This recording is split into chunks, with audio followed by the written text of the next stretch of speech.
to the questions about the subcommittee, you go here. However, we need to address if you have a specific question you put in the chat, how are we going to address that? Well, it says if you have a question, please go to the FAQs. If you can't find an answer to your question, then please email it to SEBC. Maybe add a sentence saying questions posed in the chat are not being, you should email that rather than pose a question in the chat and expect a response. Yeah, have your chat, so questions in chat should be copied and pasted or put into the question section for the facts, for the FAQs, So but it's good to have the chat because Denise, as we spoke yesterday, you or any of the other subcommittee members, as we see a question come up that we'd like answered ourselves, we can certainly ask too if we see those. But in the meantime, I think the bottom line, and we'll clarify when the meeting starts, that if questions are already answered in the facts, the FAQ, they should go to the FAQ and repeat the question. A lot of the questions are answered on that. Yeah. Okay. And So thank you for that.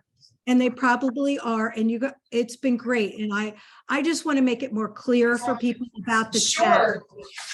Nope, we want that. We absolutely, I think that's good because we are trying to be as open as possible. And I think that's great that we have those clarified. Okay, thank you. I appreciate it. It's hot in this room.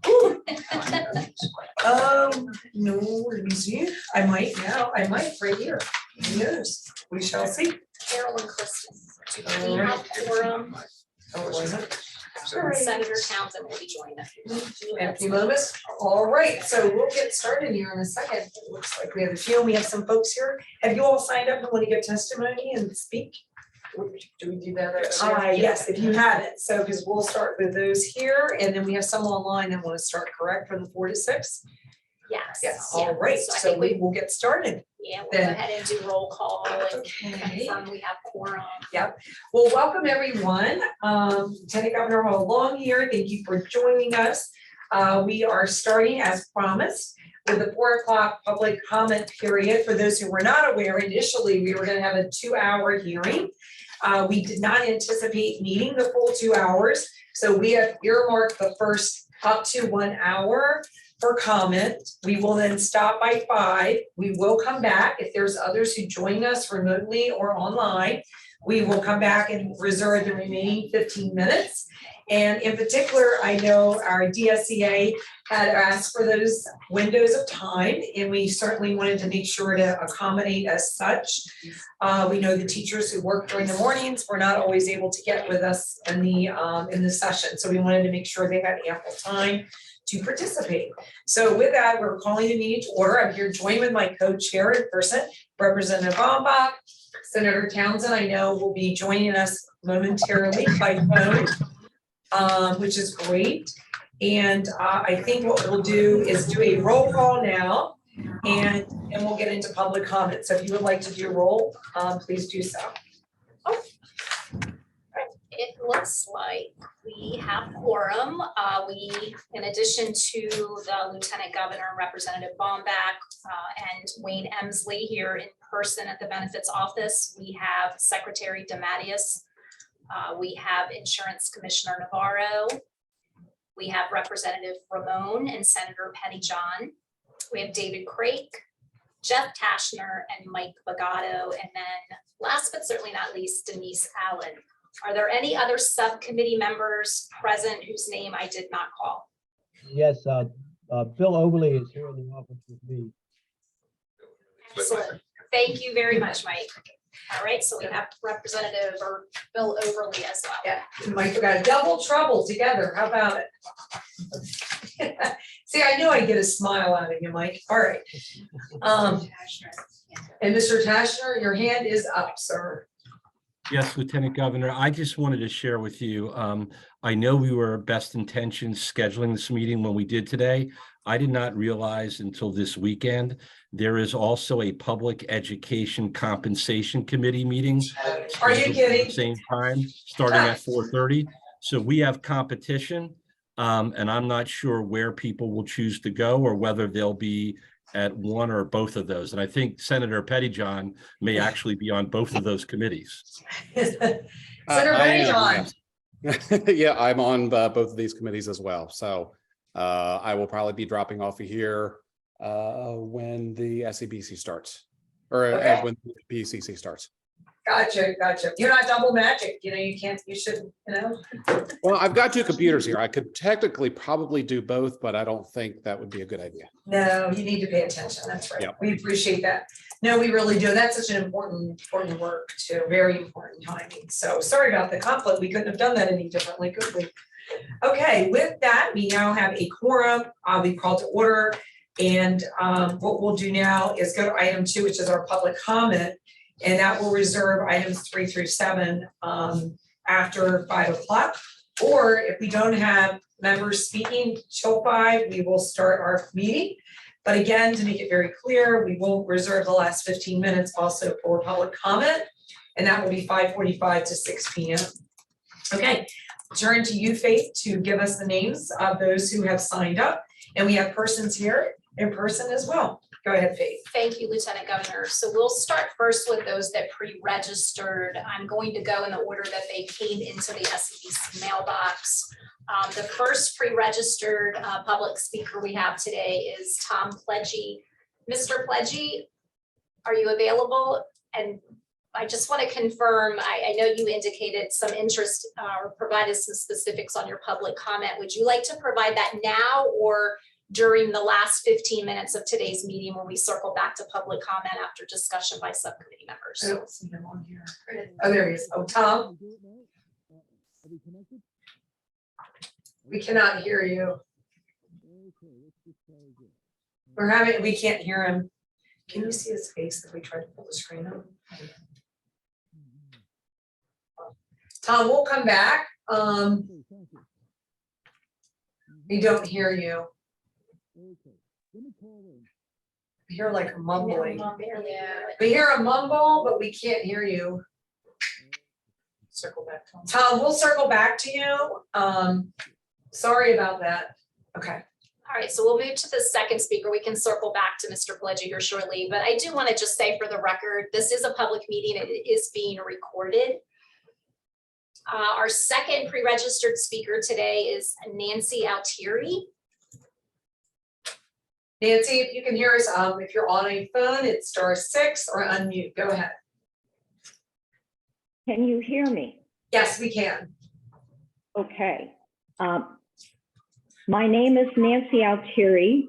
There is wording on page 10 of the WTW presentation document titled Options to Reduce ODEC Liability, which states that the proposed Medicare Advantage plan closely mirrors Medicare.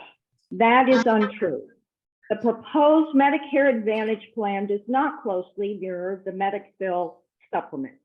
Currently on Medicare, I can make an appointment to see my primary care physician or a specialist and receive recommended services or tests without being concerned about prior authorization or whether a doctor or facility is in network or if there will be any denied benefits or hidden costs. On Medicare, I do not have to call the provider to make sure they are still in network.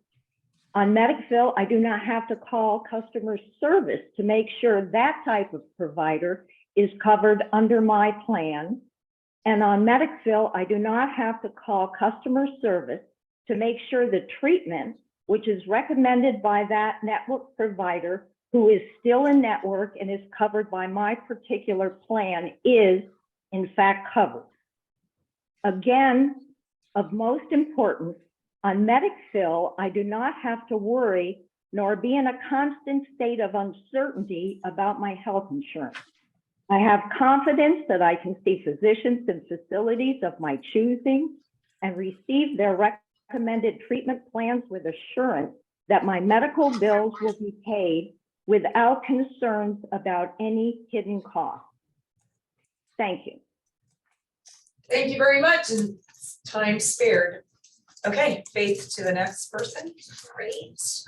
Next, we have pre-registered Karen Peterson. Senator Peterson? Yes, good afternoon, Madam Chair, and members of the committee. At the April 3rd subcommittee meeting, Highmark submitted a frequently asked questions document about their Medicare Advantage plan that I read in disbelief. Now I know how Dominion voting systems felt when Fox News kept making false claims about the 2020 election results. First, Highmark claims that Delaware Medicare Advantage plan was designed to mirror the current coverage state retirees already have. As Superior Court Judge Calvin Scott said, in granting our motion for a stay of the Medicare Advantage plan, and I quote, "It is undisputed that the Medicare Advantage plan is substantially different from retirees' current state-funded health insurance." Second, Highmark continues to claim that the plan is designed so that all Medicare benefits are covered 100% with zero copays and zero co-insurance payments. It says that all Medicare benefits are covered in full with no member cost share. That claim is contradicted by their own medical benefits chart that lists copays, co-insurance, cost share fees, deductibles, and out-of-pocket expenses capped at $1,000. If there is no cost to the member, why is there a $1,000 cap on out-of-pocket charges? That doesn't even make sense. Third, Highmark states that there are only 24 categories of benefits that require pre-authorization and some drugs and supplies. But those mere 24 categories happen to include 1,690 tests and procedures and 340 drugs and supplies, for a total of 2,030 required pre-authorizations. While the state claims that active employees have to get prior authorizations, their list is minuscule compared with the Medicare Advantage list. And the notion that Highmark knows what's best for us is laughable. Fourth, Highmark claims that the $1,000 out-of-pocket limit is an enhancement, since our current Medicare plan does not have any cap on out-of-pocket expenses. That's because Medicare doesn't have any out-of-pocket expenses. That's why there's no cap. And as for their claim that Medicare does require some co-insurance payments, I've been in the plan for 7 years and have never had a co-insurance cost. Finally, Highmark brags about their prior authorization rate of 92%, like that's something wonderful. But that means that 8% of claims are denied. For me, that means that Highmark would deny, on average, $8,636 worth of my claims each year. So I'd either have to pay those claims out of pocket, since they're not covered by the $1,000 cap, or file 8 appeals a year. If one of those denials were for monthly infusions I get for rheumatoid arthritis, my out-of-pocket cost would be $93,000 a year. If I were the president of Highmark making $8.5 million a year, I could probably afford that, but I'm not, and I can't. Thank you. Right on time. Thank you, Senator. Faith? All right. Let's circle back to Tom Pledgey. Mr. Pledgey, do you want to try your audio again?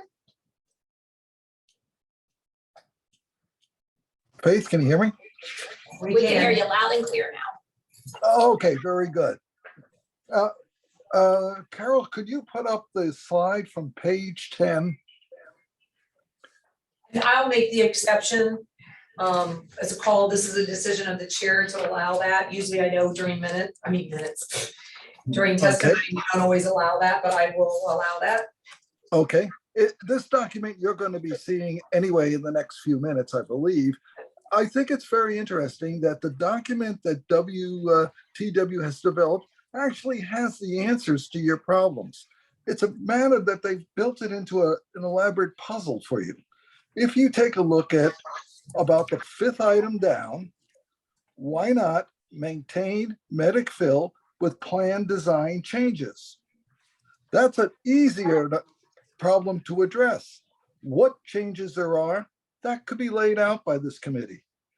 Secondly, if you look at the 1st item on the page, it says move to an HRA individual marketplace. That's an option that this committee can address and price out. Now, in support of what Karen was just saying, WTW always likes to wake up the zombie in the room which is the Medicare Advantage. And if you look about the sixth item down, there is WTW waking up that Sami that says offer Group MA that closely mirrors Medicville. The contracted service does not mirror Medicville.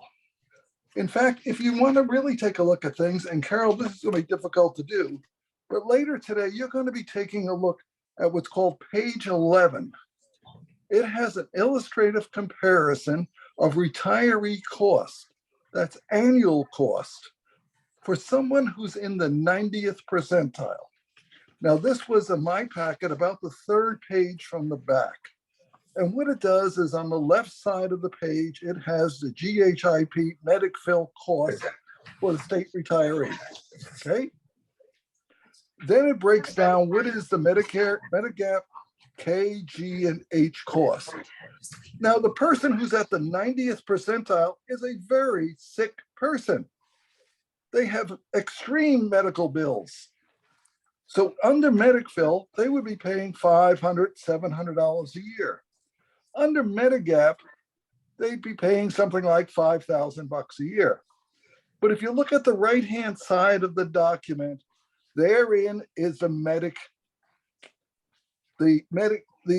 lie that is being told on Medicare Advantage. Here's a person who is very ill, tremendous expenses, and Highmark wants to charge them $7,900 a year, or for each instance. So on the page, Medicville and the Medicare Advantage is not the same bird, okay? But you do have some solutions, and I hope you will be able to address those today. Thank you for your time. Thank you. Right. Faith. Thank you. Next, we have pre-registered Joan Delatorre. I think it's Jones, there's Joan. no last name. Joan, and if you're coming in to speak, please sign in over here if you need to speak. Joan, are you there? Yes, and don't worry about my name. If it starts with a D and sounds Italian, I know who you mean. All right, tell us, you're ready? Yes. Okay, go ahead.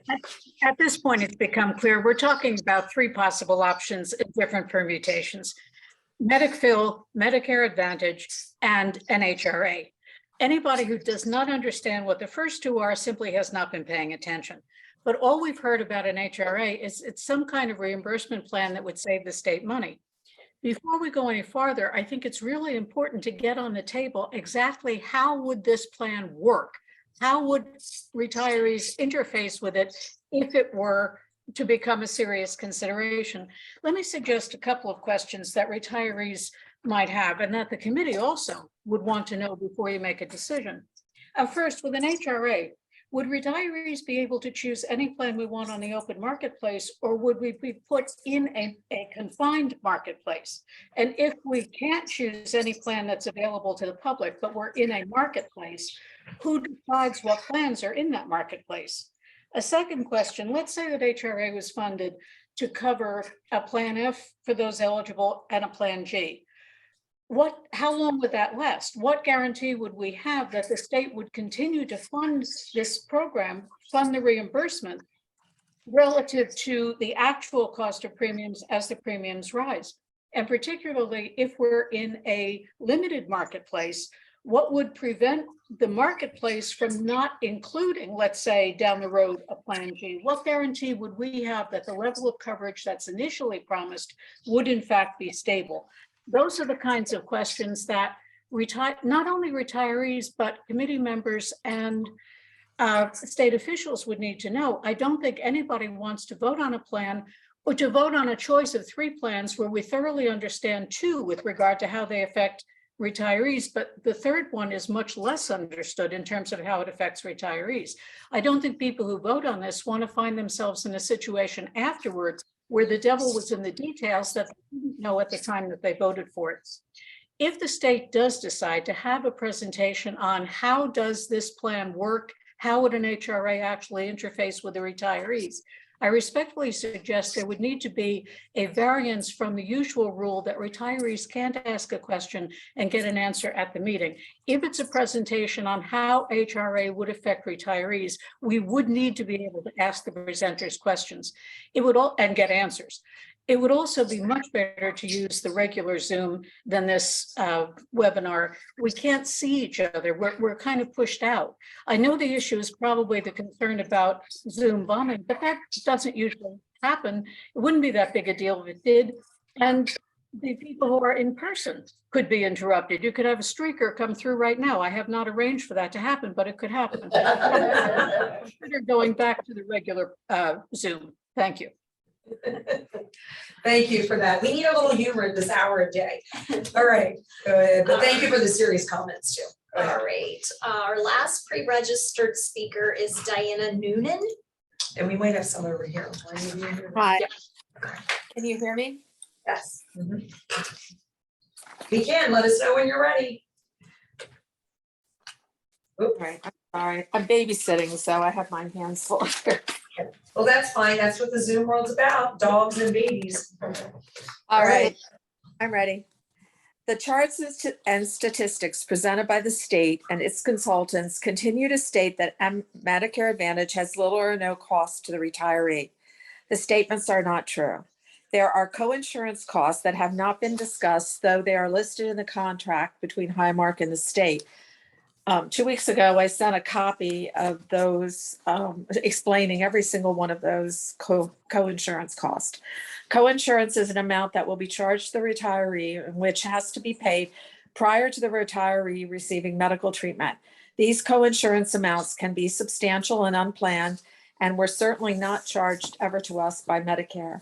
Only preventative procedures have a zero copay. Any procedure that becomes diagnostic includes a coinsurance. The following items require coinsurance. The list is not complete, but includes ambulance services to include emergency services, breast screenings, cancer screenings, cardiovascular disease testing, cervical and vaginal cancer screenings, colorectal cancer screenings, diabetes screenings and treatment, durable medical equipment and related supplies, emergency care, hospital stay coverage, home health care, hospice care, home health agency care, home infusion therapy, inpatient hospital care, telehealth, remote access, outpatient surgery, outpatient hospital services, outpatient hospital observation, outpatient diagnostic tests, and therapeutic services and supplies. Medicare Advantage charges are not only misleading, but they do not meet the objective of comparable coverage for retirees.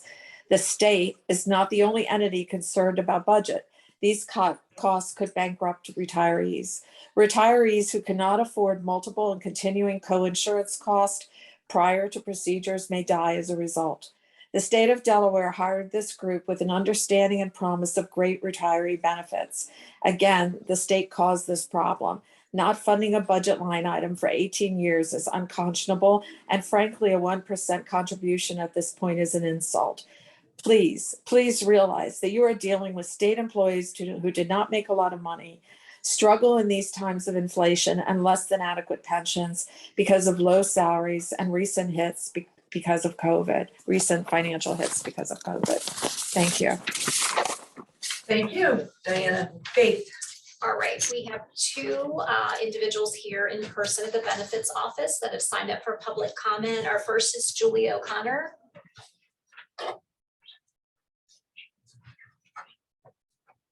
Hello, my name is Julie O'Connor. I'm a teacher in my 28th year of service to the state of Delaware. While I am not yet retired, as many of the commenters are, I do have feelings about this change to the retirement health plan. As mentioned, I'm still working and was able to take part in the benefits survey that WTW administered earlier this spring. Whatever WTW says the results were, please allow me to say that the appraisal was one of the most confusing set of questions I have ever taken. Most of the questions were two benefits or more pitted against one another in a would you prefer X or Y type situation. Question after question of various benefits put together in packages. And here are a couple of examples. a lifestyle spending account plus a 3% salary match in your 457B, 403B plan, plus retirees not receiving state subsidized healthcare until 60 versus no lifestyle spending account plus no employer match in your 557B, 403B, plus no change in employee healthcare.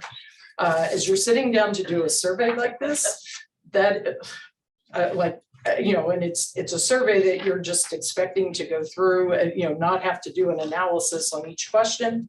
It was very difficult. A second example, your annual base pay merit increase is 50% less than what you received in the past for the same level of performance. For example, your pay increase is 1.5% instead of 3%. Plus, your out-of-pocket costs for healthcare stay the same. Plus, your contribution to the towards the health plan premium rate remains the same. Versus, that was one option, versus your annual base pay merit increase is 50% more than what you received in the past for the same level of performance. For example, your pay increase is 4.5% instead of 3%. Your out-of-pocket costs for healthcare increased by, plus your out-of-pocket healthcare costs increased by 5% for the next plan year. Plus your contribution towards the health plan premium increases by 10% in the next plan year. As an employee, I mean, I truly felt like this whole survey that TWT was doing a gotcha. If we employees answered it incorrectly, it felt like we were going to come back to this committee, like they were going to come back to this committee and say, see, the employees don't really want their health insurance. They'd rather have some other option. As a current employee, I have a number of health choices in my health insurance, and I'm very pleased with my health care, even as it has become a little more expensive over the years. I've always carried my family's health insurance. My benefits, a future pension, and great health insurance have been one of the reasons they've been the eye on the prize that I have remained in the teaching profession. Oops. Are you? Okay. Just a couple more seconds. Okay. It seems grossly unfair to work my whole career for the state of Delaware, after which I'm being offered an all or nothing situation by the state for my health care, and that being quite inferior to what I currently have as a state employee. Why is the Highmark Medicare Advantage strictly an all or nothing proposition? There you go. Good. You're such a good teacher. You stopped right on the time. You gave me the extra. All right, go ahead. Yeah. All right, our last in-person public comment will come from George Yoker. Thank you. And George, as you work your way up, thank you. Thank you for your 28 years of teaching. What grades did you have? I have high school level. All right, all levels. That's why you stopped. All right, George, it's all your take. I don't have any formal comments because I just looked through the document now, but I'm referring to the options document, the main document, as well as the back page on 10. Having some peripheral knowledge of the situation, I believe what it comes down to is the risk. George, your full name, you said? George Yocker. Okay. From your consultants, whatever, probably looking at the risk pool versus the payouts from that, what's available. And people are living longer. There's modern medicine miracles and stuff, but the risk pool is about the same, or probably since COVID, where the state has actually shrunk. One of the options, an option not seen at all, and I've never seen this come up, is to increase the risk pool by looking outside the state, perhaps looking to the state of Maryland, and combining programs that way. That way you spread out the risk pool. Now, the feasibility of that, I don't know, state boundaries are just political.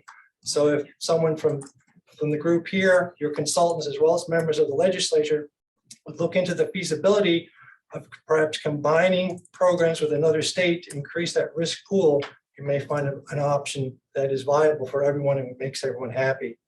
But I would strongly suggest that, as looked into from an actuarial point of view, that as a way to spread out the issue and perhaps resolve it in that sense. Because as I said, state boundaries are only political, and it takes politicians to make things work. So. Thank you. Anyone else? We have one other person, Pat Stein. Pat? Unmute. Yes, thank you.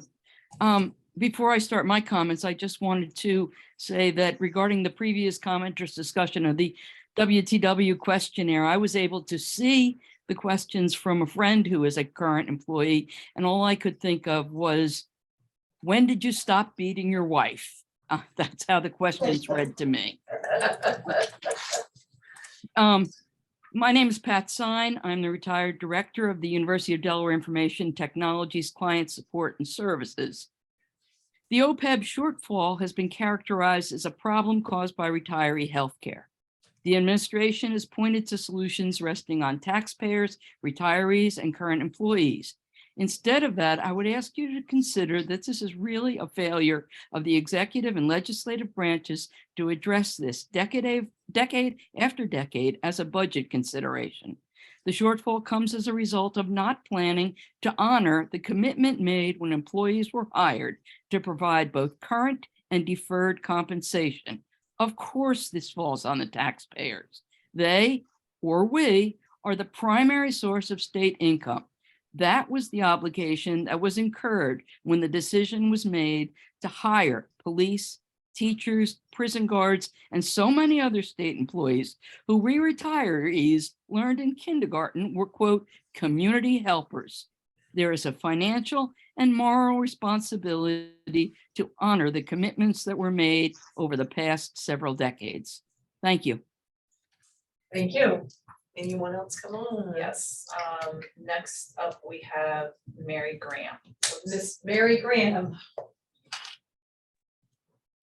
I'm here. Can you hear me? Yes, we can.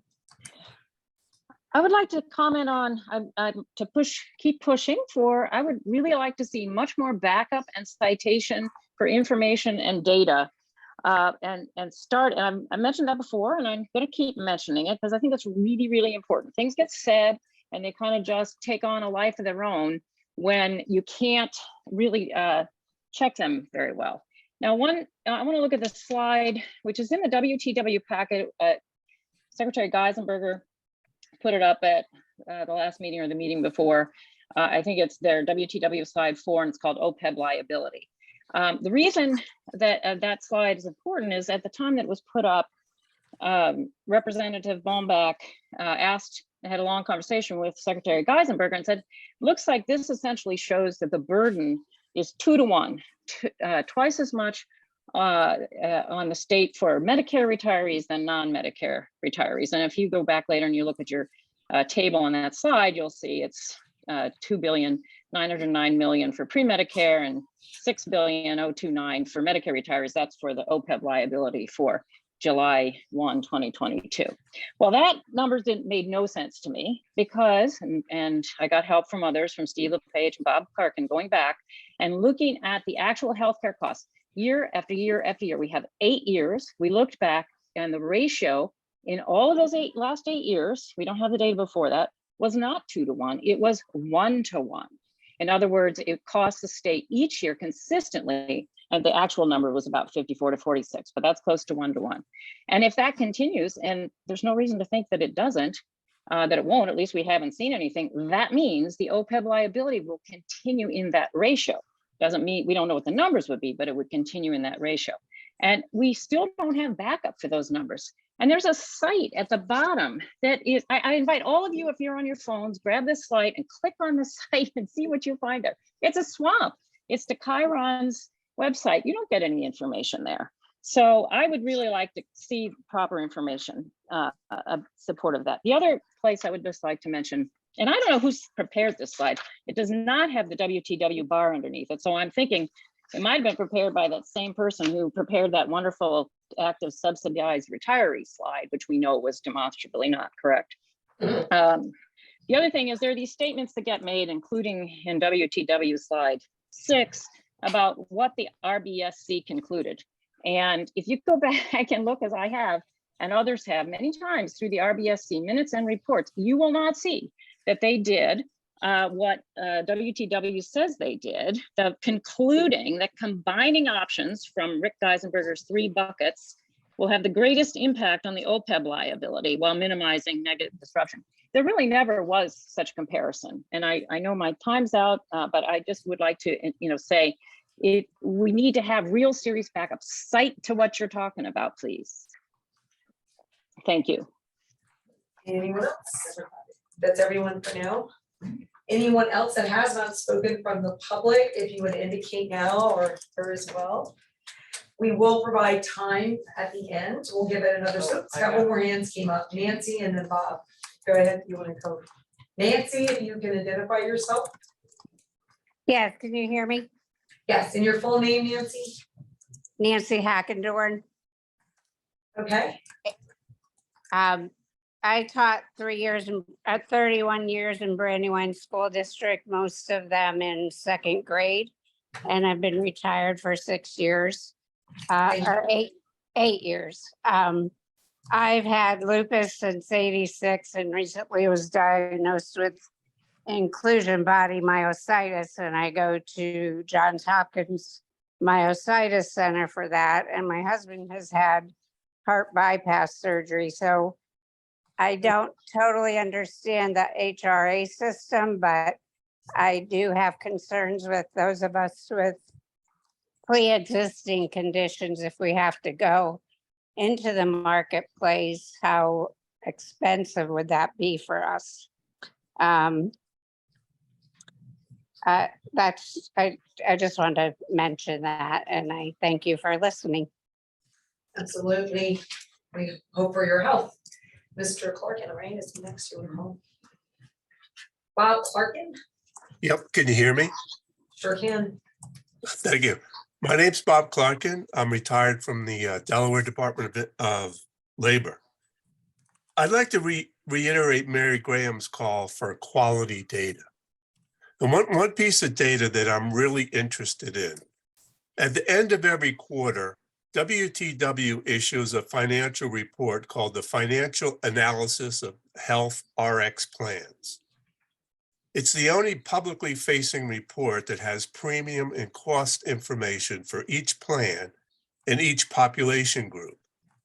Along with the report, WTW issues a small chart which reconciles their report with the monthly DHR Fund Equity Report.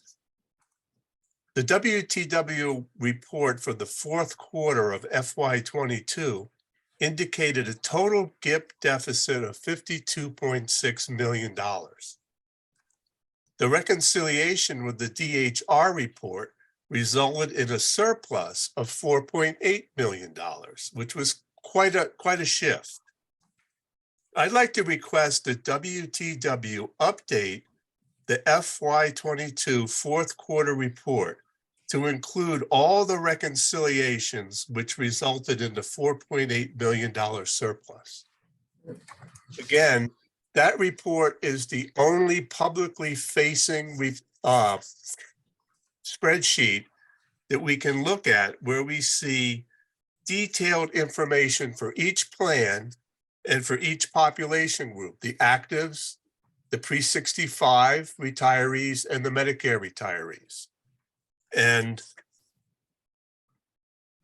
the reconciliations that WTW shows us is a very small little chart that's on the same page as their quarterly report, but you can't see the detail of all the reconciliations. So it would be really important to be able to see how they allocated that $52 million shift across all the plans and all the groups. Thank you. Okay, thank you. No other hands? All right, seeing no other hands here.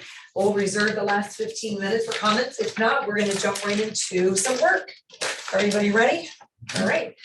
We know we have Senator Townsend online, Representative Bombach here with us, co-members. If you turn to your agenda, we have to approve our minutes from April the 3rd. We did get a spelling correction from the public. Thank you. We always appreciate that. Must have been one of those good school teachers that we got the name correct. And if I could have kindly a moment, people haven't looked at the minutes, take a moment. And I'd like to ask for a motion from someone in a second. If I can have a motion, please. I have a motion here and a second. I'll call the question. All in favor of approval of the minutes from April 3rd, who are voting members, signal please by saying aye. You can unmute, wave. Aye. Aye. Okay. Any nays? All right, no nays. So we have approval of our minutes, and moving into our next agenda item, which would be other post-employment benefit options. But let me make sure I'm not forgetting anything else here. I can talk about the other items for later, I will. So we'll move right into other post-employment options. How's that? Thank you, Lieutenant Governor. And we have Chris Giovanello from Willis Towers Watson, who's going to open on this discussion. So if those are following along, they're going to show us some of the OPEB options, and keep in mind high level. All right. Yeah. Thank you, Lieutenant Governor. Thank you, Faith. Can everyone hear me okay before I get started? Yes, we can hear on our end. Perfect. So the goal today, if we jump ahead a slide, is going to be to start talking about options to reduce the OPEB liability. We're going to start that conversation by looking at what the current OPEB liability is and how that breaks out across different cohorts. And then we'll get into some options, both previously modeled by the Retiree Benefit Study Committee, as well as some potential future options as well. This is meant to be a high-level summary, if you will, open to certainly discussion and feedback. It's not intended to be an exhaustive list of the options available to this subcommittee to tackle the OPEB problem. So we start on slide 4. This slide was presented by Secretary Geisenberger at the April 3rd meeting. So this comes out of the latest Chiron actuarial valuation report, I believe, at least the numbers do. So we wanted to highlight just again the July 1st, 2022 column. So the first column of numbers here, the total liability for the OPEB plan is about $8.9 billion. That breaks out into pre-Medicare of about $2.9 billion and about $6 million for Medicare. This covers both existing pre-Medicare retirees as well as actives who will age into a pre-Medicare benefit. So that's the $2.9 billion.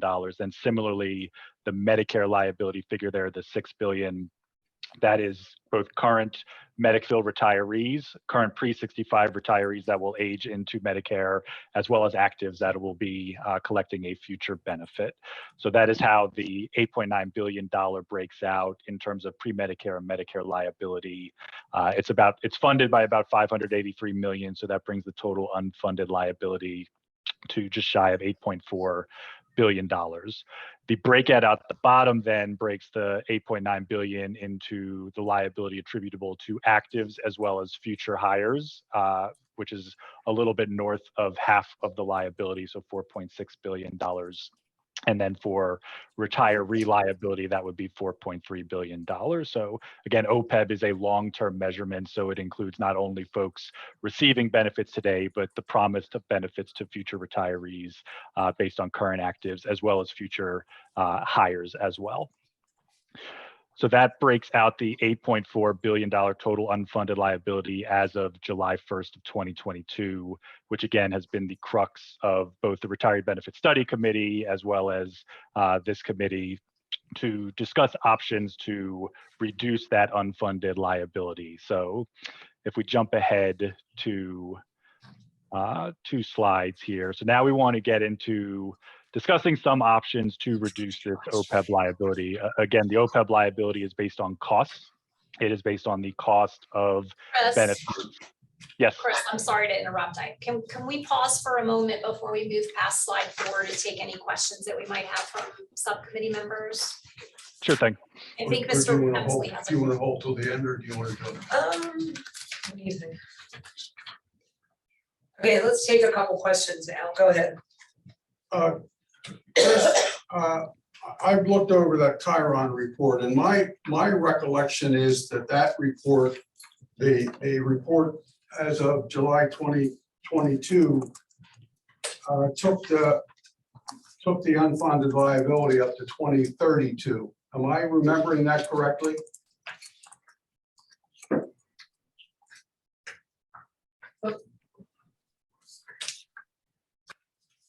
So I believe I'll take a stab at that. I know the funding valuation reports have a shorter projection period than what was evaluated by some of the other committee work, but I believe it's a 20-year window for the OPEB valuation report. But I would defer to maybe Joanna or Margaret to confirm that. Yeah, it looks like Joanna Adams has her hand raised. Joanna's our pension administrator. Joanna, are you able to confirm the answer to that question? Yes, I'm looking at the report right now, and the projections are it's a 20-year projection. So they take us through 2043. Looking at page 5 of the report. Dave, did you want to add to that or have a question, Dave? I have another question. I have a question. Okay. Chris, why is the Medicare line and the retirees line underlined? Those figures are underlined. Why is that? That's just to indicate that it's a summation for the pre-Medicare plus the Medicare equals the total liability row below it. Okay, thank you. Now, am I correct in understanding that if we look at the top set of numbers, the pre-Medicare is 2.9 million, the Medicare is 6 million. The pre-Medicare, that 2.9 million is going to cover the existing retirees and those employees who are going to retire prior to age 65 for a relatively short period of time as compared to the Medicare retirees. Is that correct? That's correct. Okay, so we're not comparing apples to oranges here, but I think it's important to remember that the pre-Medicare, that $2.9 million for pre-Medicare is probably going to cover folks for less than 10 years.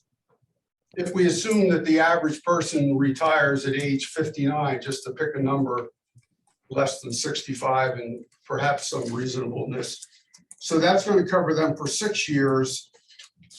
The Medicare number is going to cover folks from 65 until they become deceased. And that's probably going to be more than 6 years. Would you agree? Yes. Okay. And so if we now go down and look at actives and new actives versus retirees, we're now looking at the folks who are presently working, and when they retire, if they retire after age 65 or 65, they're going to fall into the Medicare bucket. If they retire prior to that, they're going to be in the pre-Medicare bucket. And that figure totals 4.6 million.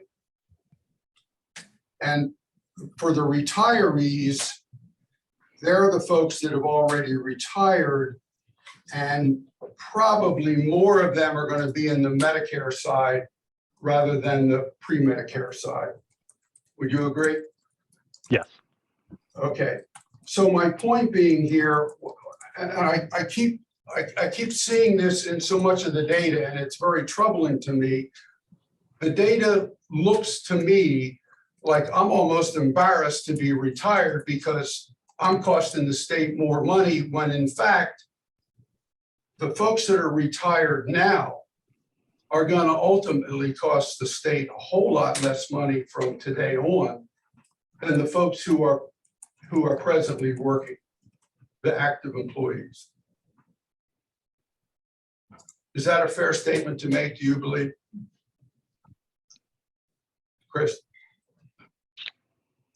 I'm thinking on that. I think to answer that question, you would want to look at the chart to the right. So the 20-year sort of breakout instead of the 1-year snapshot. So to that point, you can see the actives and new actives, the liability continues to run higher than the existing retiree benefit. But again, it's all based on the current MedicFill plan. So it's based on the benefit promised to retirees today based on the existing plan design. So this just projects out the same benefit and just ages those actives into retirement age. Does that answer your question? Except that we know that today it costs the state more for the pre-Medicare retiree per person than, excuse me, than it does the Medicare retiree. It's roughly half the cost, if I remember correctly. And so that's why, in my view, yes, you do see over time, the 20-year number is significantly different. The July 22 number, they're almost the same. They're only different by $400,000. Where in 42, the active employees, that's going to drive it higher by over 5 million, almost 5 million. 5 billion, excuse me. Yeah, but what you also need to factor, this is Claire, what you also need to factor in is the higher costs, medical costs. And I think the statistic is we spend, something like 95% of our healthcare dollars in the last 2 to 5 years of a person's life. So I'm not sure what point you're trying to make, but I think you need to factor in the higher medical costs as we age. Do you have any other questions or comments? Not at this time. At that time? And I think it gets to the previous reports that were done in November and then later in March with the previous study. And I think your point is visually, right? We're looking at this in a chart, but if we were looking at this in a histogram, a pie chart, other formats, I think that's where we got to the levels of the recommendations that were given before to us, right? Pre-Medicare, what do we do with spouses? All of those questions and a timeline. So I think it's, how data are presented and how they lay out. And that's why I think when we get into some of our sub-conversations over the next few weeks ahead, that we're going to be able to delve into some of that. And I think we'll see, Wayne, some of your points coming forth and matches up to what Secretary DeMatti has stated, how we lay these plans out to meet the life spectrum, right? Life spectrum. Dave, you've been patient. Yes, thank you, Madam Chair. I had the same comments as Wayne, but maybe I can say it a little more clear, at least clear in my mind. In the top chart, Wayne and everybody else, I look at, say I'm age 60, I'm getting ready to retire on July 1, 2022, and I'm going to live for 25 years. So I have costs in both the pre-Medicare and Medicare. So I have 5 years of costs in the pre-Medicare and 20 years in Medicare bucket. So that's why there's always going to be, the Medicare will be a multiple of your pre-Medicare cost because the number of years you're going to be on Medicare, which was the point Wayne was making. On the bottom chart, I look at this as at the snapshot on July 1, 2022, every active and new active employee, their anticipated cost for their lifetime as a retiree is 4.6 million. The retirees is 4.3 basically billion.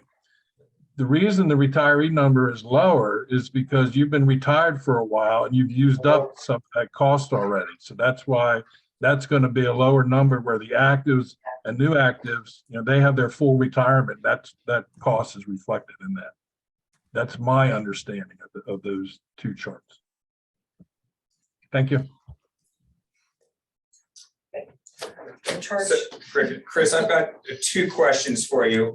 On this slide here, it's looking at 20-year projections brought to either today or 20 years out. This looks at both costs and the projected annual contribution by the state for both the pre-Medicare population and the Medicare age population of retirees. Is that correct? That would be correct, yes. So it's assuming whatever our current fiscal year level of funding, is it fairly a pay-go? So if the costs go up, we're forced to, is that built in? Or is there an assumption that if we're paying X dollars this year, we're paying just X dollars next year also? Is there growth projected in there to your knowledge? To my knowledge, I can't answer that question. So again, these are numbers from Chiron, so I would have to defer to them to speak to that. Okay, and my follow-up question, it asks you to jump forward to pages, 7 to 10 or something. Do you know reason why this later set of tables projects out to 52 when this first table projects out only to 42? It makes it a little difficult to work between the two. Yeah, that's a good question. That was the RBSC used a 30-year projection window. So I would defer to Secretary Geisenberger or someone on why we're looking at 30 years for those projections versus what's in the funding report. I'm happy to work with the numbers we have in front of us. I was just kind of curious. Thank you. Sure. Okay, other questions? If not, we'll continue the slides. Any other questions here? No other hands. Thank you, Chris. You can continue. All right, thank you. So good discussion there. So again, now we want to start thinking ahead at potential options to reduce the OPEB liability. So again, many of the options on the next several pages were previously modeled by the Retiree Benefit Study Committee. And those options were really broken down into 3 different categories. So increasing funding, making changes to eligibility requirements, as well as the plan design or benefit changes.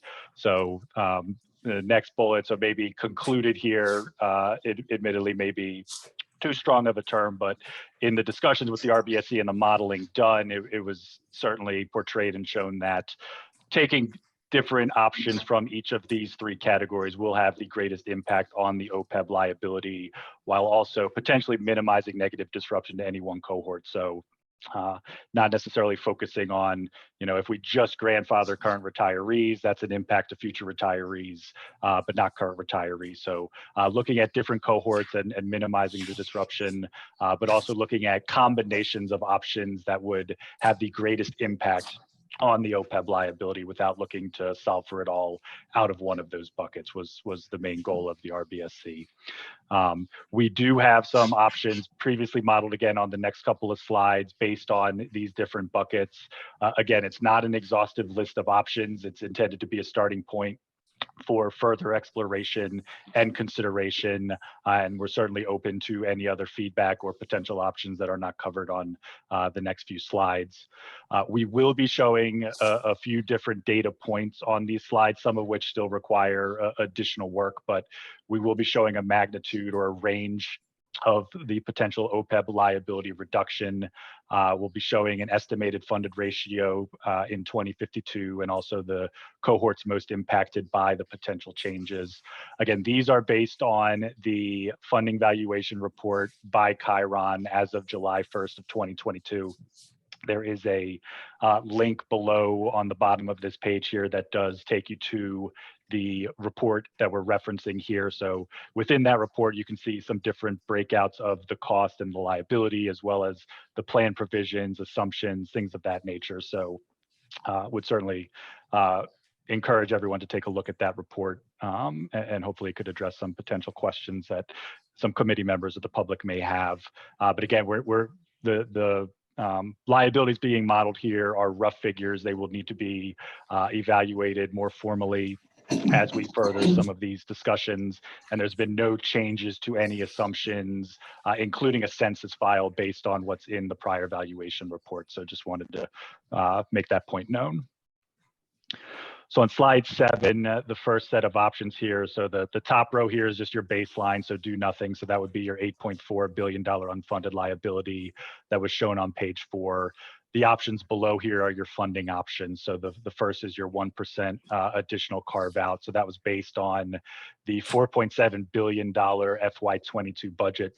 So the 1% carve out there is worth adding about $47.7 million in funding as of the first year. And then that would be projected along with the budget to grow at 3.6% annually. We've also taken a look at a 2% carve out as well as a 3% carve out. So just doubling and tripling the amount that would be going in. You can see the approximate OPEB liability reduction here. We put this in ranges again. These do require some finalizing of the assumptions and the modeling here. But for now, we have ranges. So the $1 sign is reducing the liability by under $1 billion. $2 signs would be between $1 and $2 billion reduction. And then the $3 signs would be greater than a $2 billion reduction. And then we have the 2052 funded ratio as mentioned, and then the impacted cohorts. So these being funding options. The impacted cohorts are the taxpayers. You can see the 1% and the 2% carve out, both under $1 billion reduction, with a much higher reduction of over $2 billion if the funding was increased to 3%. And then you can see the funded ratios there. So the 3% funding would get the OPEB fully funded by, I believe it's the year 2046.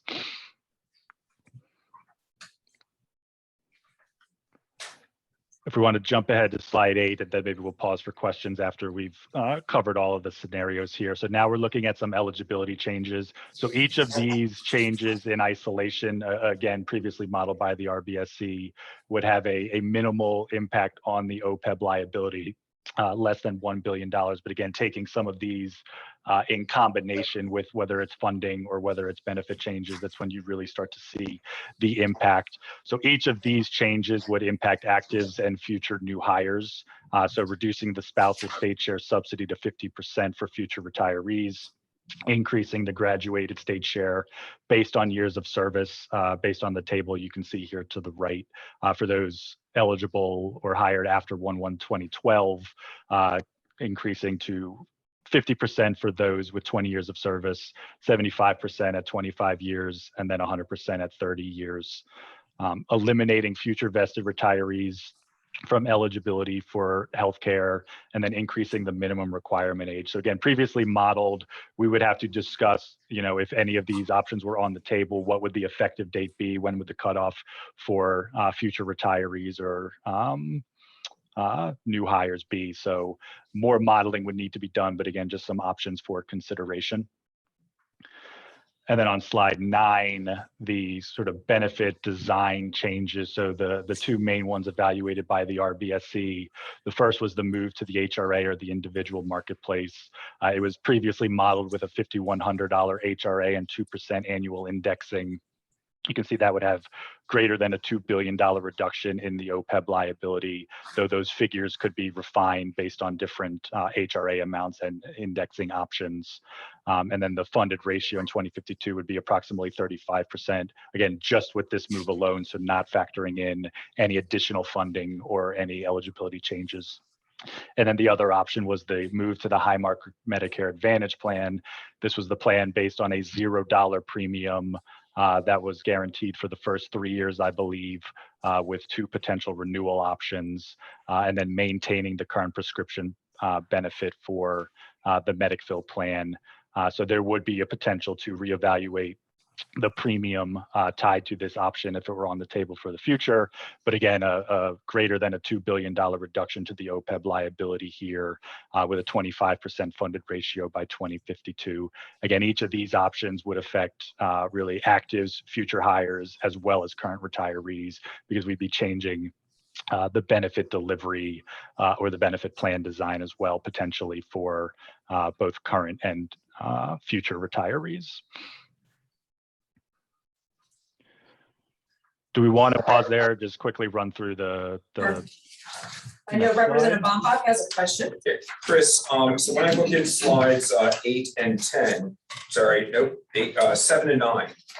I'm sorry, I'm kind of simple-minded on this, but I see that the 1% additional funding gets us to a 60% funded ratio, but it's only given $1 sign, while going to the HRA is $3 signs, presumably that's better, but it gets us to a lower funding ratio of only 35%. So clearly I'm missing something. So again, I'll add, these were provided by Chiron, so these are their modeling numbers and assumptions, but the OPEB liability reduction, keep in mind, is a present value of a 75 to 100 year series of cash flows, if you will. So the impact then is greater in the short term than it is in the long term, whereas something like putting in money every year for the next 30 years has a greater impact on the 2052 ratio, if you will, than discounting all those payments to today. Hopefully that helps answer the question. So I've been going on the assumption, based on the little knowledge I have about state pension plans, that you want to get your funded ratio high, and there's a level to aim for more than 80% is considered gold level. When you go above that, it's even better, you know. So I've always been figuring for this thing, we want to get above 80%, 90% would be good, et cetera. So my tendency is to focus on that 2052 approximate funding ratio. Do I need to change my thinking and be focusing on how many dollar signs are in the previous column? If we're truly just targeting the OPEB liability and the reduction, then it's the dollar signs, because that's again the present value of all the future benefits being promised to both current and future retirees. That's the immediate reduction, if you will, to that $8.4 billion unfunded liability that was on slide 4. How is getting to 100% funding ratio not a good thing? That certainly sounds good to a legislator, to this legislator. I'm sorry, between 2 and 3%, you know, 93%, 101%, they sound really close. We jump from $1 to $3 signs. It really begs the question of, can I trust those dollar sign labels in those 2 rows? And I'm not asking you to answer that question. I'm sharing my questions on that. It doesn't clearly pass the smell test. And I appreciate the mentioning that the grandfathering we have to explore more on slide 8. On the reducing spousal state share subsidy to 50%, this is relative, is that correct? So if a retiree has a 75% state coverage and we did that, then the spouse would have 37.5%. Is that how I'm to interpret that, reduced to 50%, or is that reduced to an absolute 50%? Do you understand my question? Yeah, and I would defer that question to either how it was modeled or someone from the RBSC that evaluated this option. Margaret's here from Chiron. Margaret? Hi, in terms of the 50% reduction for the spouse, it's based off of whatever the percentage the retiree would be paying, then the spouse would pay double that. So if the retiree had 100% coverage by the state, then the spouse's portion would only be 50% coverage. That's great. Any chance you could speak to the questions about the dollar signs versus percent? Yes. Margaret? Yes. Thank you. Okay, so in terms of the dollar signs, the first section with the funding, there's a lot of moving parts going on in there in terms of what discount rate you would use in 2052 to value these liabilities. Currently, the plan is on a pay-go basis, and under the pay-go basis, we are obligated by statutory rules by the GASB that we can only use a bond buyer rate, which now is only like 3.54%. So the lower our discount rate, the higher our liabilities.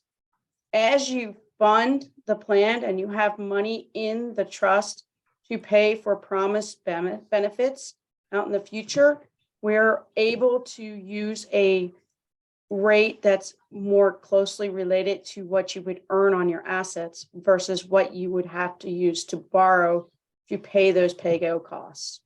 So as you fund and you get closer to funding the unfunded liability, our discount rate goes up, our liability goes down. Therefore, the dollars, the $3 signs are higher because of our discount rate is now up at 7%. And the upper lines are more up around 5.5% because they're not fully there yet. So just to do the extremes, the Medicare Advantage on slide 9, we get $3 signs to get us in 2052 a funding ratio of 25%.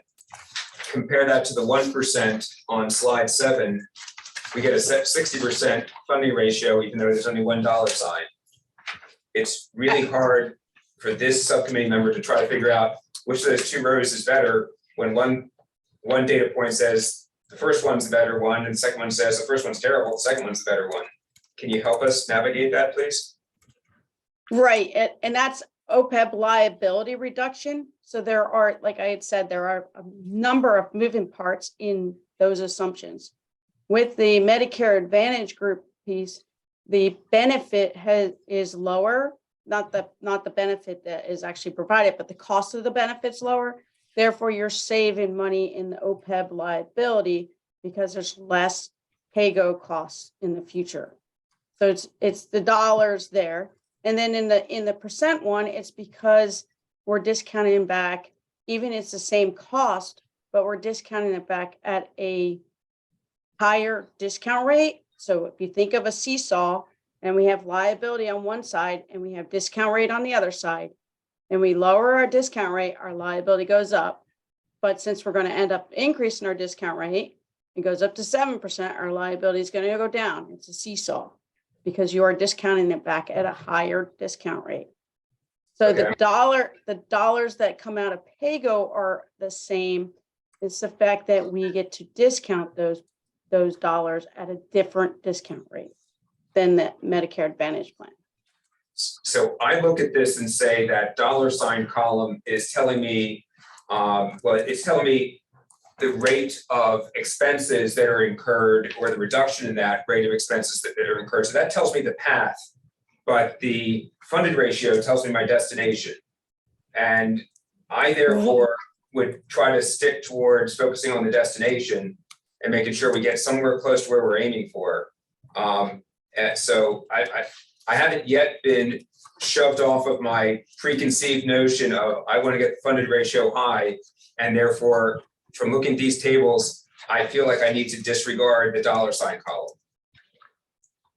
I agree that you really want to look at all these in combination, because even though you're getting a 25% funded in this case, at that time, the amount of assets in that trust is only being contributed at the appropriation of 0.36% of payroll into that trust. So in that Medicare Advantage line, there's no additional funding than what is currently being funded. So I agree with you in terms of you want to look at both of those columns plus the impact cohorts. I appreciate it. Any other questions on the option slides before we go to the last slide? Anyone here? None online. All right, continue, Chris. All right, thank you, Lieutenant Governor. So slide 10 then is just potential additional options to explore. Again, not intended to be an exhaustive list, and there's certainly options out there. Feel free to suggest them, and we can explore modeling them as well. Again, we focused the prior slides on items that were previously modeled by the RBSC or closely enough to options that were modeled.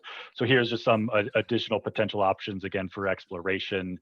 So moving to the individual marketplace with no indexing of the HRA, so very similar to what was on, I believe, the last slide, which had a 2% indexing. We can talk about grandfathering, so no changes for current retirees, but future retirees could potentially get the Highmark Group Medicare Advantage plan or the HRA option. There's options to maintain the current Medicare plan with plan design changes. So looking at things like adding deductibles or adding copays or coinsurance to make it a little bit more of a sustainable long-term benefit. There's options to look at maintaining Medicare with increased retiree contribution share. There's an option to consider offering side by side a group Medicare Advantage plan as well as an HRA or individual marketplace option. That group Medicare Advantage plan could be similar to the Highmark Group Medicare Advantage plan. It could be something custom. So this was just intended to represent a side by side of looking at both of these options together, as opposed to whether or not it would actually be identical in plan design to Medicare. There's an opportunity to look at rating groups on their own experience. So I know we've talked a lot about the cost is what impacts the OPEB liability as opposed to the premiums. So rating groups on their own experience would set the premium rates for each respective cohort, but it wouldn't necessarily impact the cost item, but that's something we can explore further. And then also targeting plan design and contribution changes for pre-65 retirees as well. Again, they're about a third of that existing liability based on what we saw on slide 4. So each of these options potential for future consideration, but each would require additional modeling and analysis to understand what would the impacts be on the columns that we just looked at on the prior slides, to really understand, are they addressing the OPEB issue, or do we need to look at some of these again in combination with other things? So again, just wanted to make sure we were starting to think ahead about potential options to reduce that OPEB liability. So not an exhaustive list here, but hopefully something to get some conversation started about, where do we want to really see ourselves taking some of these discussions at upcoming meetings. Madam Chair, can I ask a question about that? It's Mike As Ramon. representative, you certainly might, you can. Thank you, ma'am. So the one, I thought I heard you speaking of it, and maybe I wasn't putting it together correctly, but I thought we had requested, well, some of the information I think I asked for, I didn't get all of it yet. And if they could please let me know if I'm going to get any more or not, that would be great. But more importantly, what about the concept of leaving the retirees alone? And then us putting the state of Delaware an amount of money into an account that would help segue, number one, leaving the retirees that are already retired alone, and those who are going to retire within like a 5, 10, 15 year, whatever, with this cushion of monies that would offset any change, or at least a portion of any change. And then the new people coming in, well, that you give them the new rules, and these are the new rules. And if we have to modify pay to offset that was fine. Is that a blend of 2 or 3 of these? Because I don't necessarily see that exact thing. Can you help me through that a little bit? We can help you through. I think you're transitioning right where we need to go. I'll bring us back to the agenda in a second, because we asked folks at the last meeting, and this is a launching point, because we have to get a draft summary to the legislature by May 1. And our goal, you sitting in the legislature, would be to give you a runway of options, which could very well include exactly what you just stated. These are just some of the things that jumped out. Today, we had initially, I don't know if you were here in the beginning, had earmarked this meeting to be 2 hours of a public hearing. Knowing you may not have that, we didn't go into detailed underneath, but our goal was to talk about the next steps, the roadway, and your proposal could be one of 5 or 6 options that we look at, that we give to the General Assembly at a later date. Obviously, we're not going to have details by May 1. So, Madam Chair, on target. Thank you for that clarity. I was misunderstanding what I was reading here as the runway. I thought that was the runway. No. Some sort of a shuffling or blending of some sort for the 3 different categories is very it's something worth discussing if I'm hearing you correctly. And thank you for that. That's great. And as those who are here, we know we have our Secretary Cade, Director Cade, we have Secretary Cabanas, and others, the previous reports that came out from OMB and through Rick Eisenberger's entity. Chris nicely categorized those into the 3 buckets that they saw. And then over the past few weeks of conversation, listening to the public communication between Senator Townsend, Representative Bombach, or listening to, these are some of the ones that we heard. So this is not inclusive of the runway. So we can change, we can mix, we can match in any way we choose to do so.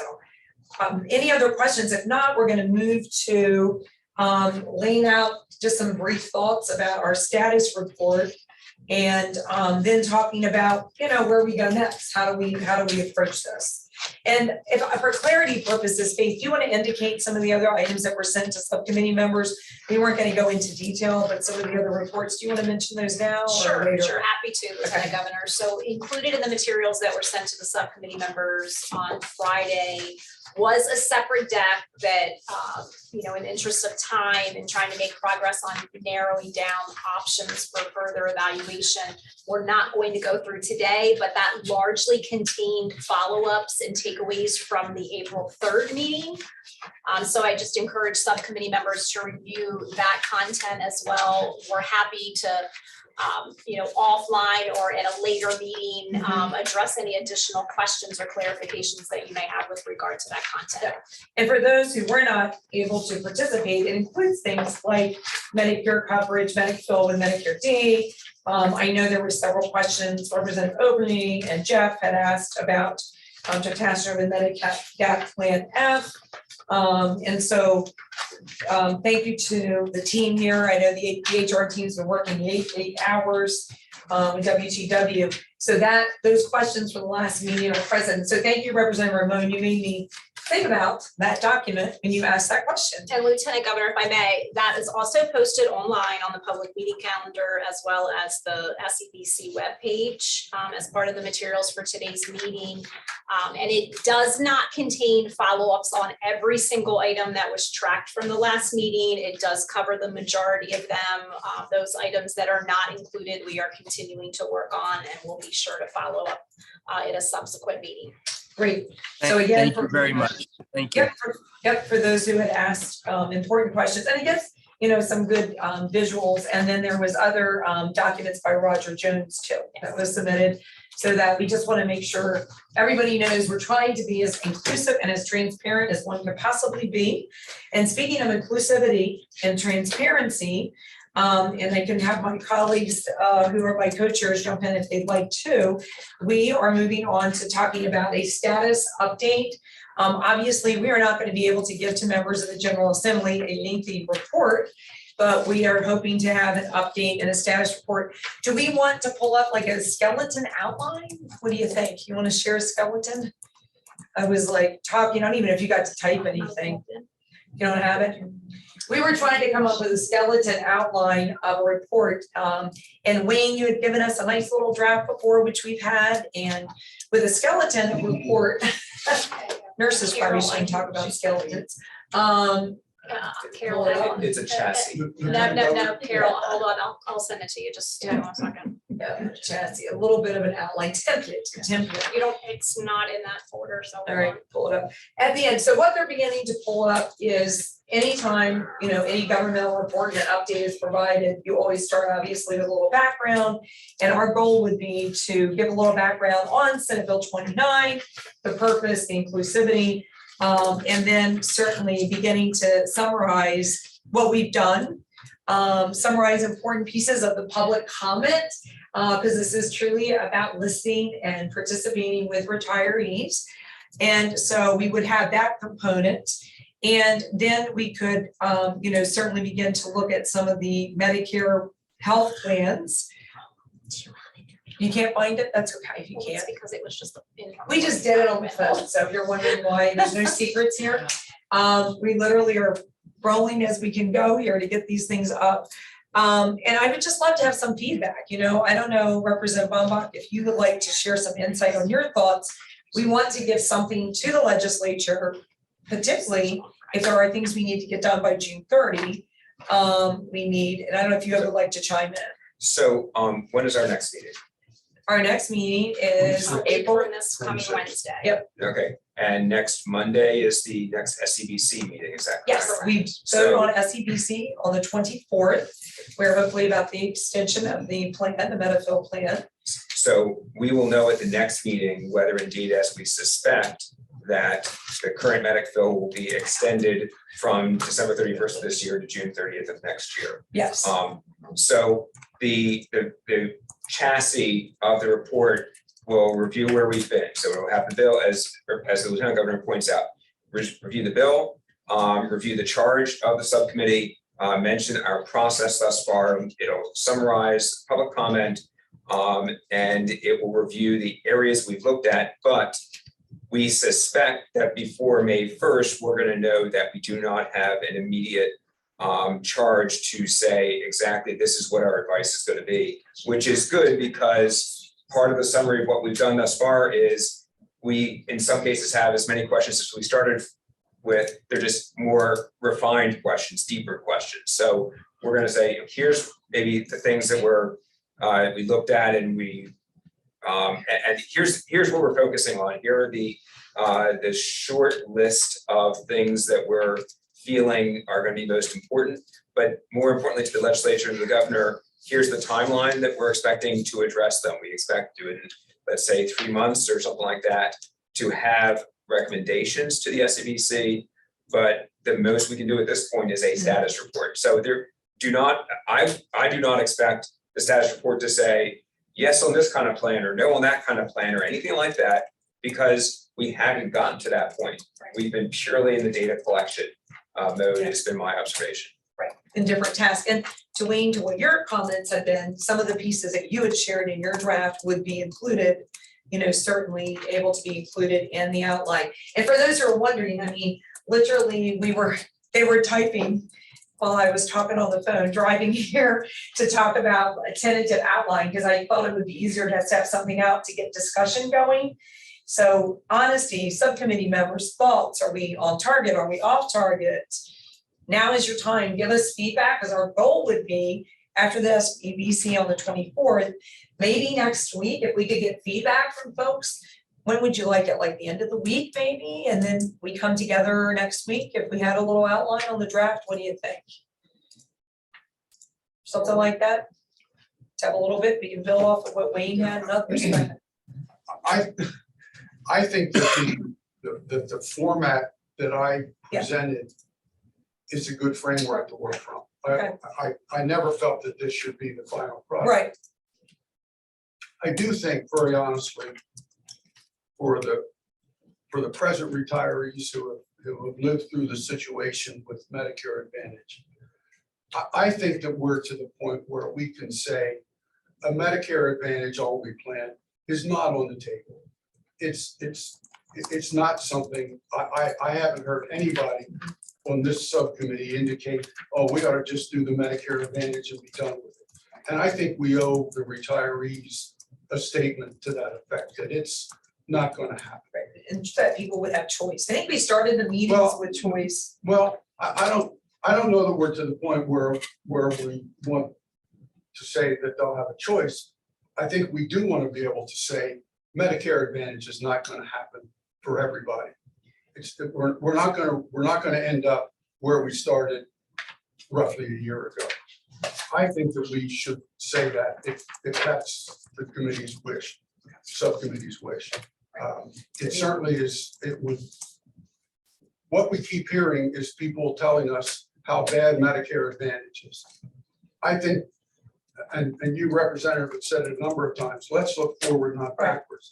And I think if we can get that off the table, then we can start having a dialogue with retirees about what is it that they want to see in the future, rather than having to spend time hearing about how bad Medicare Advantage is. Well, that's been our goal along, about choice and options, like having different options. And so, go ahead. So Wayne, the one pushback I'd say is we don't have the authority to say anything's off the table. We have the authority to say we may decide that we absolutely will not recommend a Medicare Advantage only path. So that's within the scope of what we could do. So that's a refinement. Because that falls back right to the SEBC, the legislature, lawsuit, and all those things. But and one example, and this is again, I've got more questions than I started with, which is no good thing, but it's just the way it is. I've also heard people don't want to put a 87-year-old in the position of having to choose amongst 8 different plans, some MA, some Medicare supplement. And so I wonder if we did an HRA, again, I'm enamored with it, where it's age-based as far as math goes in, and it only gives them a choice between Medicare F and G. If you qualify for F, you can choose F, otherwise you get G. Can we offer that narrow a scope within an HRA, or must it have a whole bunch of choices? I don't know the answer, but it may be we can only offer G, in which case we're not offering them a choice, but we're intentionally not offering them a choice. And more importantly, we're not offering them Medicare Advantage as the only choice. Right. So I don't want to rule out, I don't want to say we expect to recommend choices, because I think there may be some no choice options that are also acceptable. I think as representing those 87-year-olds, I agree with you. The less choice they have to deal with. If the choice is one, they'll probably be happiest with that. now, I'm an 87-year-old mother who loves choices, so I think it depends, right? It depends, having said that. And that's what we wanted. So we're in the room having a conversation. Let me turn to you, Representative Ramon. Thank you. I mean, I think I think the problem we're in right now is the reality that we took away a choice. You know, we actually said, you're not going to be able to do what you've done forever, and now we're going to make you do this. And I just think that was a very difficult pill to swallow. I think we surprised people. I think we did not do the proper education and the proper listening. And I think this committee has resolved a lot of those issues. I would strongly suggest anything that goes out stating that, you know, none of us are perfect. You know, after looking at the reaction of those who put in all their years to help our state with what was going on, we felt the need to do this. In our path forward, we realized that, you know, taking away certain choices or certain things that were perceived to have been part of a package in past years isn't maybe wasn't the best thing to do. And here's what we're doing about it. We're listening, we're coming up with some blended options that will hopefully keep most people in an environment where they can continue to do what they've been used to doing or have a choice, one of those two things. But I mean, I think you got to take a little bit of ownership of what happened, a little bit of ownership of what we're trying to do to resolve it, and a little bit of taking this anxiety off of some people who haven't slept for 6 months because they're scared to death about this. And I think that's the suggestion that was just made. You know, I do agree with Paul, though. I don't think it's right for us to take anything off the table.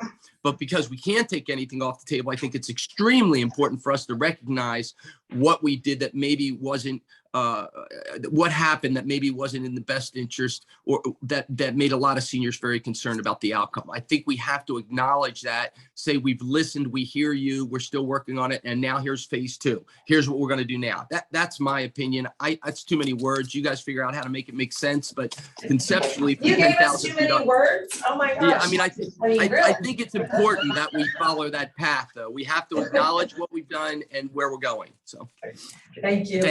Okay. Okay, Representative Bombach, and then we'll go to others. I sort of feel like we also need to look at the timeline and back up and say, what's the latest that we can release our advice to the SEBC that will give the SEBC time to digest it and consider it, and hopefully incorporate every single piece of it. So, you know, I think we need to calendar that out and figure out when that will be. We may have to wait until after Monday and the SEBC decides what their timeline is.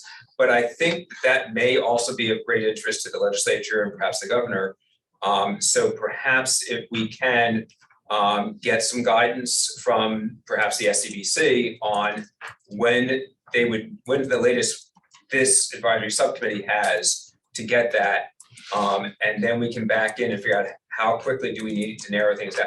It's, you know, look, we're having these weekly meetings, thankfully going down to every other week or twice a month next month. But, you know, it's nice to have these meetings we can keep asking, and I can keep wasting people's time by asking a zillion questions.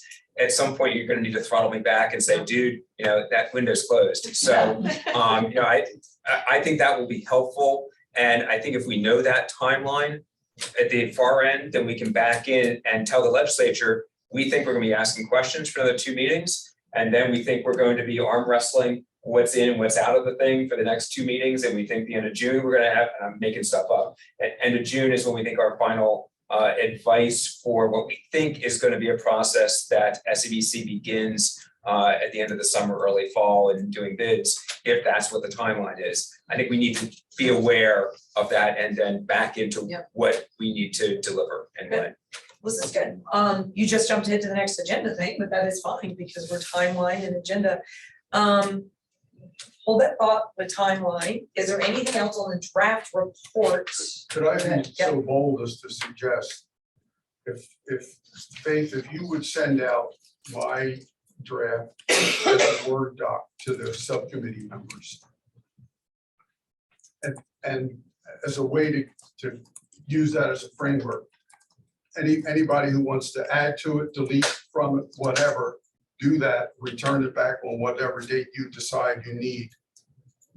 And use that as a start to You know, I as a think framework. what we could do is take what you had and pull in what we're hearing today and modify it from the get-go. So we don't even have to send your report as is. We can tweak what you have, lump it together. So we're ears and listening if there are individuals on the subcommittee who would like to share. And then certainly we always solicit and take feedback on the website from the public as well, because this is a public's document. I do want to point out that our next meeting is presumably the last one before the status report is released.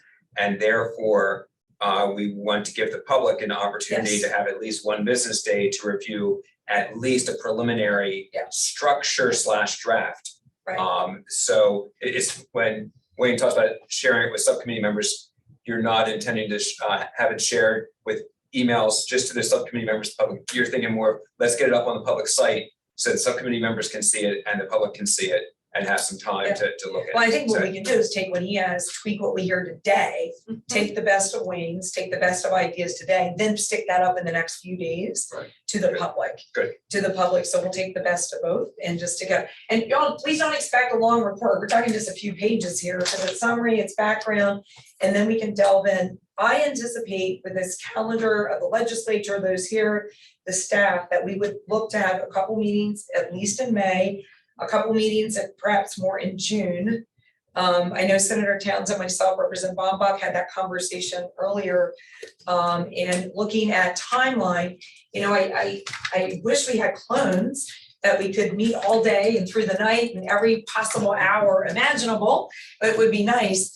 We're gonna do our best to have a little flexibility. You know, maybe one of the meetings would be a couple late day. Some may have to be during the day hour just because of the legislative schedule. So Faith, we're gonna try to look at what days were you looking at? We were looking just based on other commitments we knew subcommittee members had. I think we were focusing on Thursday mornings. And I hate to say it, Fridays, because with the legislative session and most Mondays are already full with other committee, SEBC. well, and other committee meetings. Hence the DOA compensation committee meeting. So I think that's what we're gonna be focusing on, but we're hoping later this week to have some dates to circulate to subcommittee members. And if a couple of them can be later day, we will certainly try to accommodate, but now we're getting to the report. Is there anyone else who hasn't spoken about feedback for the report or dates? Because we will go here at 5:45 to public comment again. Anyone missing anything? I'd like to reinforce Wayne's point where I think it's worth the subcommittee having the opportunity at the next meeting to consider, are there any things we want to state that we think currently that our ultimate report will absolutely rule out this or that or the other thing? And are there elements that we expect that the subcommittee will absolutely include in the recommendation? And maybe we don't agree on anything, and that's a possible outcome, we don't know. But I think if we happen to have, a vote that says we definitely want to exclude X and definitely want to include Z, then I think it's worth taking the time to have that discussion. Right. And again, we're very high level. So we are our goal is to blend any concepts or ideas. And if Jeff, your hand's up, sir, if you have ideas, you've already written the report sitting there. Go ahead. One comment, Madam Chair, and then a question. The comment is, I fully endorse Wayne's recommendation that we recommend that Medicare Advantage alone is not an acceptable option. The other thing that I would be interested in knowing is, since we're anticipating a 6-month extension of the MedicFill, what that means for us in terms of timelines and recommendation. Okay, we knew coming into this that we had to make recommendations in time, presumably for decisions to be made to go to open enrollment in the fall for a plan year that would have started January 1. The extension that the SEBC is considering would take us halfway through a normal plan year. And I honestly don't know, what does that mean? If we hit June 30th, if they extend it and we hit June 30th, 2024, and whatever litigation may be ongoing has been resolved, regardless of how it's been resolved, what are our options? Because I'm just going to be honest with you. One thing that I've definitely embraced through this process is the need for full and complete information.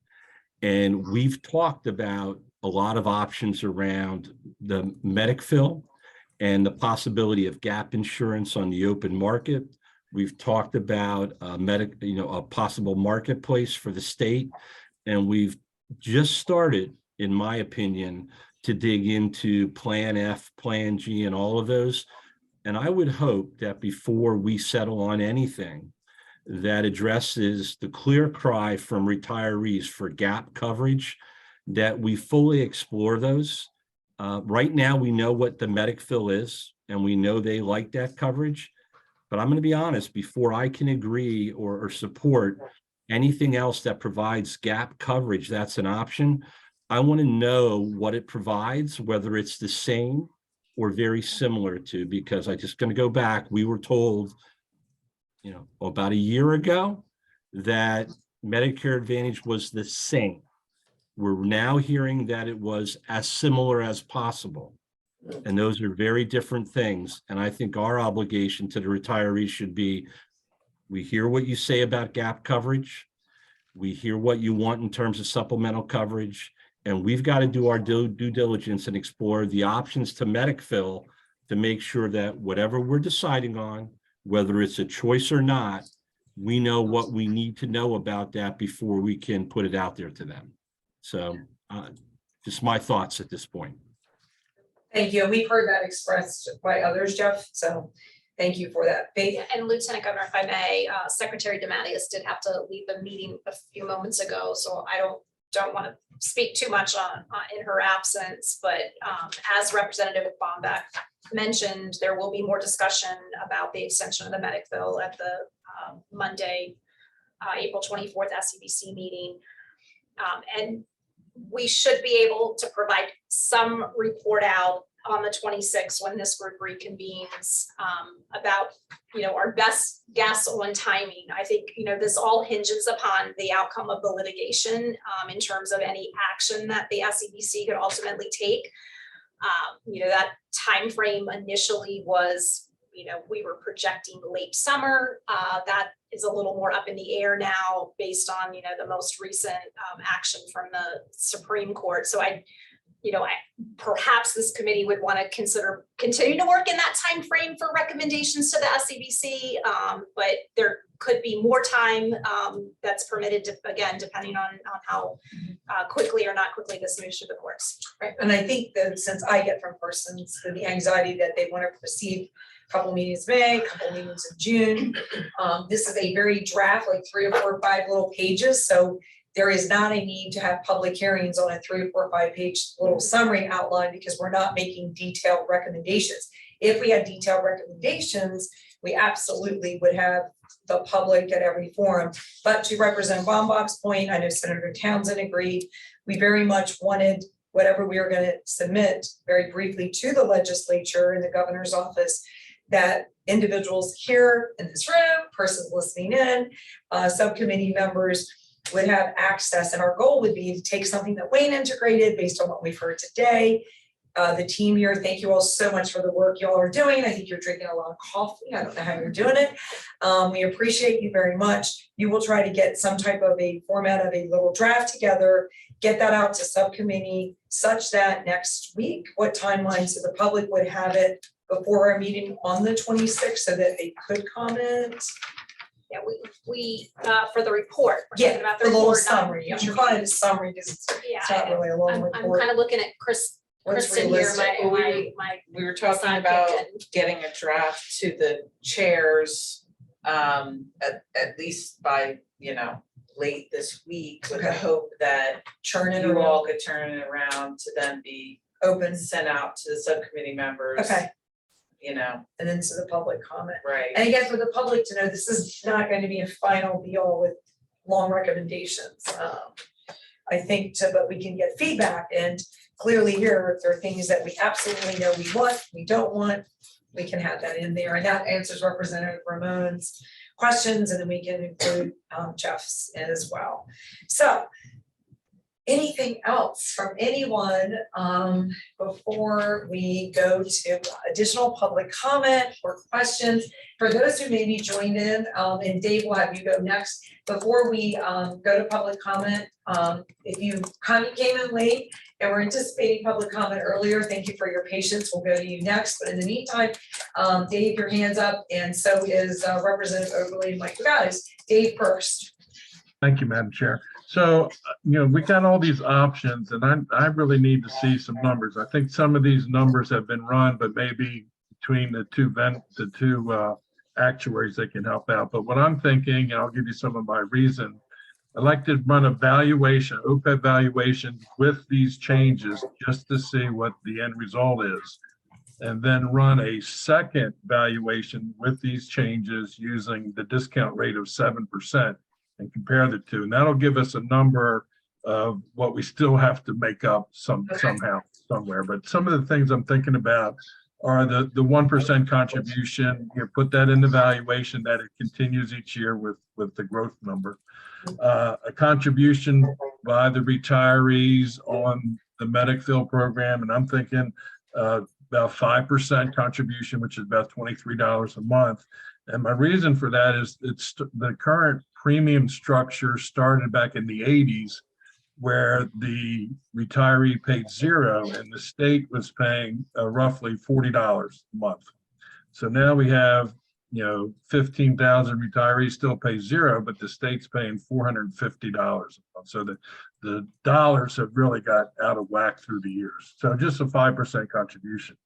As far as the active employees, definitely one of the topics is future term vested employees, no health insurance. I'd like to put that in this valuation process.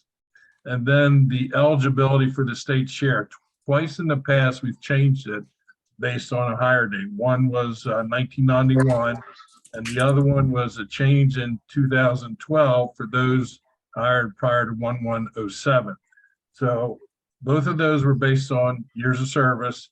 I would like to look at based on age. So if we go back and look at the ones hired before 1114, so going 10 years back, and base it on age. So in the state employees plan, you'd have to be 62 before you get a state share. State police probably age 55. Now, if they retire earlier than that, they can come in the group, but they have to pay the full cost. So I'd like to see those valuations, and again, run it with the 7% discount rate just to see the difference. One thing I want everybody remember, if we're going to have options for the retirees, we need whatever vendor, if it's HRA, whatever it is, we need expert customer service from these vendors, because the statewide benefits and the pension office, we can't rely on their staff to answer all the questions. I mean, being in the pension office, I know just any little thing generates thousands of phone calls. So we need experts. You got that. You got a room full agreeing with you here. Okay, that's all my comments. Thank you. Thanks, Dave. We appreciate it. And I know you'll get those followed up in writing. I know with our awesome Faith and Kristen here, I know you put pen to paper, and we appreciate that and your follow-up to them, so they can get it out to folks so we can get those questions answered. All right, Mike and Representative Oberly. Actually, Dave covered my point, particularly around the administration of the HRA.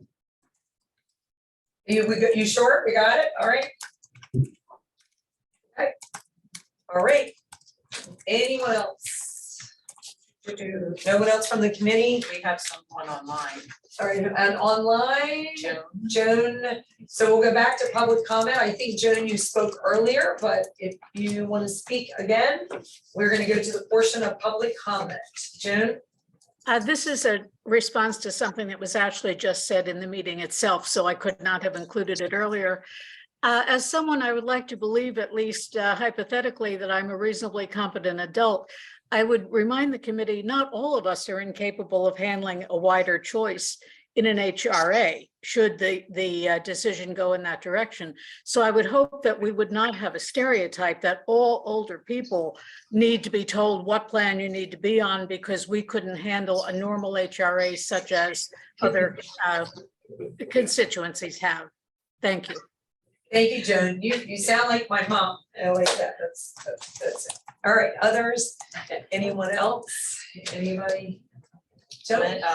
Linda Hastings. Linda Linda Hastings. Hi. Go ahead. Thanks. I want to thank Wayne for asking that you all acknowledge those conclusions that maybe people have already come to. And it seems to me that as we've talked about this Medicare Advantage, no choice thing, with the exception of a few people on the committee, I think almost all of you seem to be of a mind, yeah, that's kind of, we shouldn't have to talk about that anymore. Because I think you figured out we're going beyond that, except that we haven't. And I'm sorry that I'm still bringing this up, but in the governor's proposed budget, in House Bill 75, Section 101, it still says that the SEBC should be directed to implement that darn contract. That needs to come out, and I would beg you, please, put in your recommendations that come out of the budget. I'd like to stop talking about this, and if only you could acknowledge it and do something about it, I'd quit. I promise. Okay.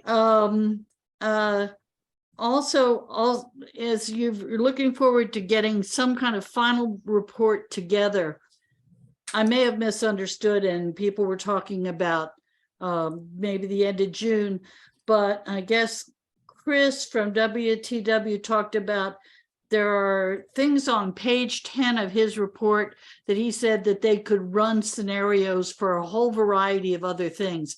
I don't know how long that will take, but I really hope that you will give him and WTW the time to run those scenarios and any others that come up before getting to the end of the report. So I don't know how long that will take them, but please factor that into the timing that you give yourselves before you promise to turn out a report. That's it. Anyone else? Anybody else?